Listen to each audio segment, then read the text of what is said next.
Imagine waking up to a breakfast that defies all your expectations. One where fermented shark meat that smells like ammonia or tea mixed with salt and animal fat might be waiting on your plate. I'm going to take you on a journey through 6 breakfast rituals from around the world that might make your stomach turn, or your mouth water. These culinary traditions will completely change how you think about the most important meal of the day. From dishes preserved using ancient techniques to morning meals that blend surprising ingredients, these breakfasts reveal how diverse our global food culture truly is. Ready to explore the unexpected?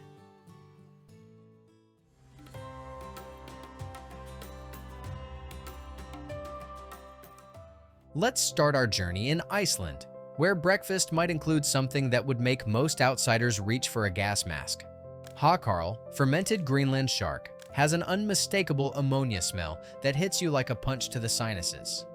First-time visitors often describe the odor as a mix between strong cheese and cleaning products, with locals enjoying the reactions of tourists brave enough to try it.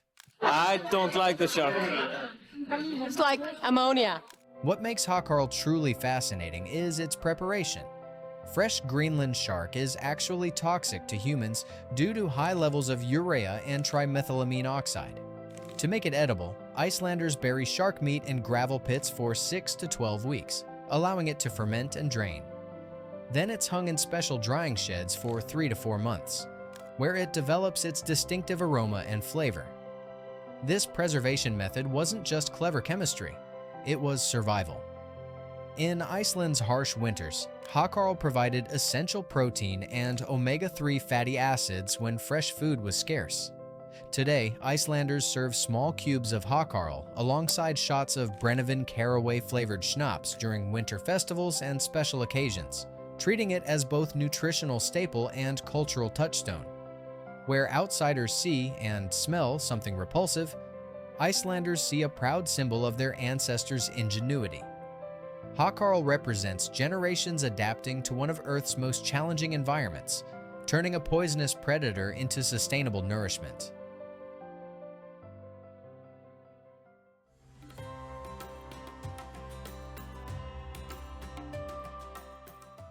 Cultural ingenuity takes a different form in Japan, where breakfast isn't a single dish, but a meticulous arrangement that challenges the Western concept of morning meals entirely. Imagine sitting down to 7 small dishes, including a whole fish staring back at you and beans fermented until they develop spiderweb-like strands when stirred, all arranged with mathematical precision. This morning symphony, called Asagohan, embodies the Ichiju Sansai concept: 1 soup, 3 dishes, and rice. At its foundation sits steamed rice, gohan, providing warmth for the day ahead. Around it appears a meticulously composed painting of flavors: grilled salted salmon, aromatic miso soup, delicate egg preparation, vibrant seasonal vegetables, tangy pickled sukemono, and often natto, sticky fermented soybeans with their distinctive aroma. Each component plays its role in this culinary choreography, creating harmony through balanced flavors, textures, and colors while nourishing the body. The artful presentation reflects Japan's deeper cultural values, a reverence for nature and thoughtful consumption embedded in everyday rituals.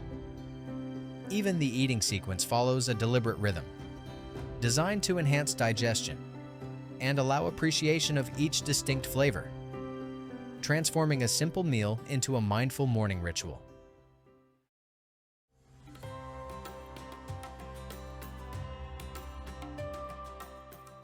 The thoughtful consumption practices we've observed in Japan give way to stark pragmatism across the Mongolian steppes. Here, breakfast isn't something you eat, it's something you drink, and it's designed for pure survival. In the brutal Mongolian climate, where temperatures plummet below freezing and oxygen thins at high altitudes, nomadic families begin each day with multiple bowls of butter tea. This morning brew consists of crude black pure tea leaves simmered for hours with salt, combined with yak butter, and churned vigorously in a chandong. The result is a thick, soup-like beverage with a distinctly nutty finish from toasted barley powder. Our bodies need this fat to withstand the elements, explains Batar, a lifelong herder. Without it, we simply couldn't survive the harsh conditions where even breathing becomes difficult. The high fat content delivers up to 2,000 calories of sustained energy while helping bodies retain heat, essential for herders who spend long days outdoors, where even the simplest tasks require extraordinary effort. Butter tea also strengthens social bonds. Family members continuously refill each other's bowls, and hosts top up guests' cups as a sign of respect. When visitors arrive, the aromatic smoke of roasting beans welcomes them, transforming a survival necessity into the cornerstone of Mongolian hospitality.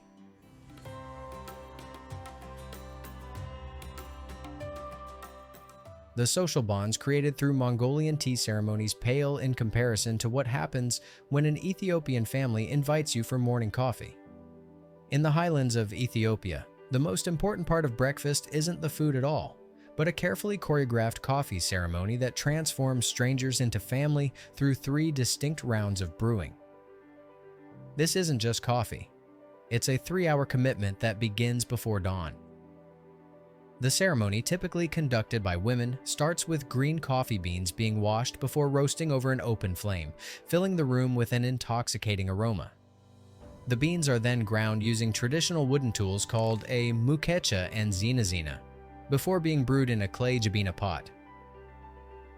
What makes this ritual truly remarkable is its 3-stage progression. A bowl, the strongest first round, represents the beginning of connection. Tona, the milder second serving, symbolizes strengthening bonds. And finally, baraka, the lightest round, signifies blessings and conclusion. The host pours each serving from a height of about a foot without interruption, demonstrating skill developed through years of practice. Children observe from a young age, gradually learning each step as their own rite of passage into adulthood. As incense burns and traditional snacks like popcorn are shared, community matters are discussed, wisdom exchanged, and relationships deepened.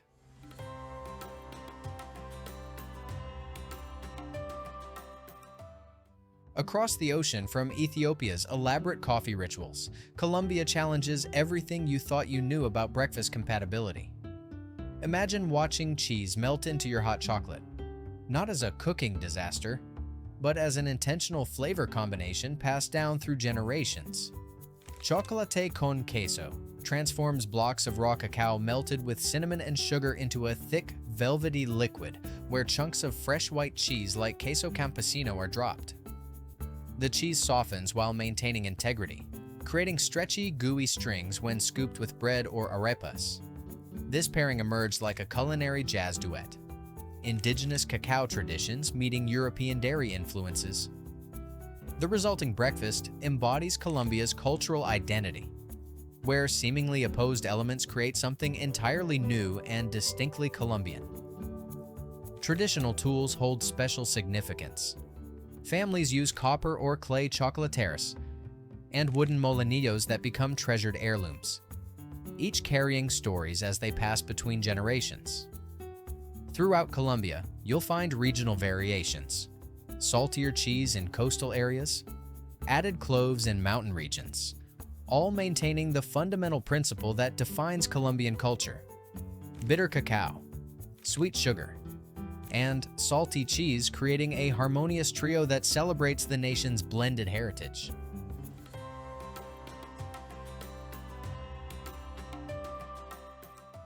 Half a world away from Colombia's harmonious trio of flavors, Egyptians wake to perhaps the most enduring breakfast in human history.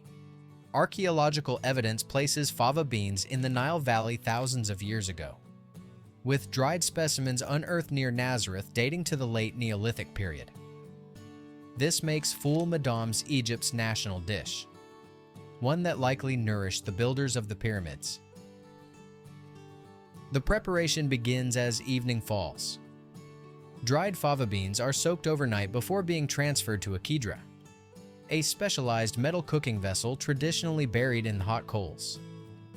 The slow overnight cooking transforms these humble legumes into a dish of remarkable depth and complexity. By morning, the full awaits each family's artistic touch, In many homes, children gather eagerly as parents stir in tahini and lemon juice for creaminess, or add fresh herbs, diced tomatoes, and onions for brightness. Warm pita bread, ish baladi, serves as both utensil and accompaniment, scooping up the hearty mixture.